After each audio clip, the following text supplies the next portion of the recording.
What's good, and welcome back to another video. Thanks for joining us on the channel today. So in today's video, I wanted to actually do a little bit of a throwback to a shoot I did last year with a brand called Kaizen Workwear. This was one of my favorite shoots from last year, and I had some behind the scenes footage that I wanted to show you guys, as well as talk you through some of the things that I did on this shoot. Now, who is Kaizen? Kaizen is a workwear company based here on the Gold Coast. And I guess what attracted me to the shoot was Mel reached out to me and told me what they were all about. They're a very eco-friendly product. They do workwear specializing in chef stuff, which is Mel's background. I just thought it was interesting to be able to sort of do my spin on kind of like a workwear brand, and that would be more of a street aesthetic comparatively to a lot of the more like jump in a kitchen and do something like that. What I like about them is they just have an interesting flair. Like Mel had said she'd always enjoyed my previous work that I had done, and she wanted and gave me like more of a creative control with the shoot itself. She found the venues, found the location, and then just let me sort of do my thing, which is just like such an awesome thing for a brand to do.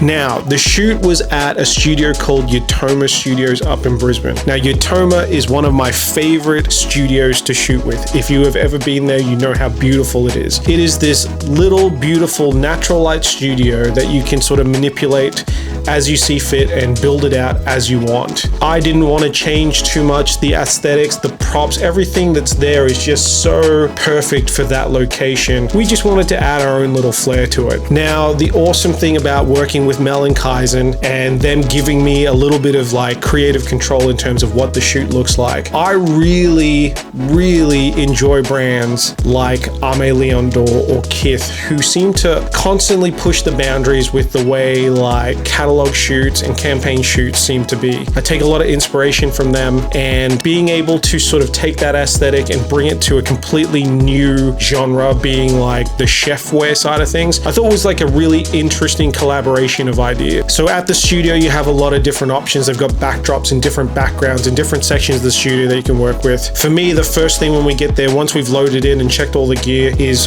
figuring out which spots we wanted to utilize. The first shot and location, I wanted to utilize the corner with the big natural windows with a few things in the background with the backdrop and a few props, some flowers, and really just make the minimalistic idea of the models and the products stand out. The second spot we set up was a section in the studio where they had a moving wall. Now, this moving wall had a lovely green paint on one side, so we used that as a backdrop and just actually put it opposite the window, so it was just all natural light coming into there. The third and final spot that we used, which I think was actually my favorite spot, had this awesome, huge wooden table with a bunch of props on it, so flowers and belts and all sorts of like cool, just little trinkets and things like that. And we pulled the blinds down, we lit it, and I just think those images and those parts of the videos really came out just so awesome. I just love the look on it. I love the feel. It just came out great. So on a day like this, you know, we've got a few hours in the studio, so we're trying to make the most of the time while we're there, you know, making sure we've got video, making sure we've got photo, trying to get everything we need to at least put together a campaign video and get lots of key photos highlighting the product for website, for socials, for pretty much anything that the brand can utilize. So we had a small team on the day. It was myself doing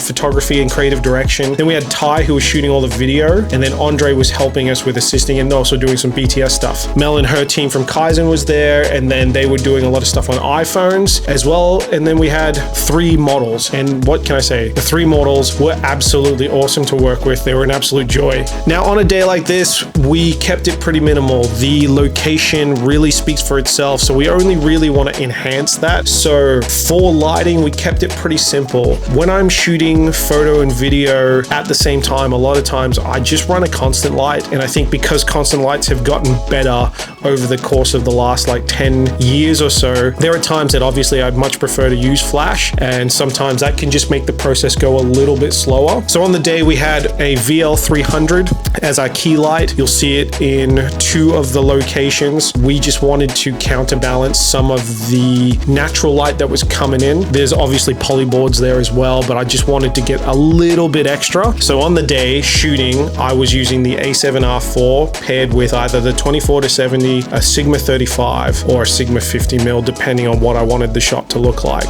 Now I run directly into my MacBook and I use a program called Capture One, which I'm sure a lot of you already know. What I love about Capture One is I get a real good feel for how the photo is looking and what I need to change while we're there in case there is anything that we want to get rid of or we don't like the look of. Another positive with it is that the client gets to see these images pop up straight away if they want to change something, if something doesn't look right. Just gives them a little bit more peace of mind. For the video side of things, we tried something different this time. I'm not sure why. I think I was like heavily influenced by certain filmmakers at the time, but I was like, let's run everything at 25 frames or 30 frames or something like that and not worry about doing much slow motion. So Ty, who was there on the day, he was running video. He had the FX30 paired with the 14-24, I believe, and then that was running on a gimbal pretty much all day long. We also had some VHS stuff, like some old camcorder stuff, which come up really cool. Like I said, having those influences from brands like Aimé Leon Dore or Kith or Polo Ralph Lauren, there's just something about them that really evokes a feeling to me that, I don't know, it's just something about it, the colors, the way the product is. I just really, really enjoy it, and they just do such a great job. So really, this is just my interpretation of what those guys do so well. And I was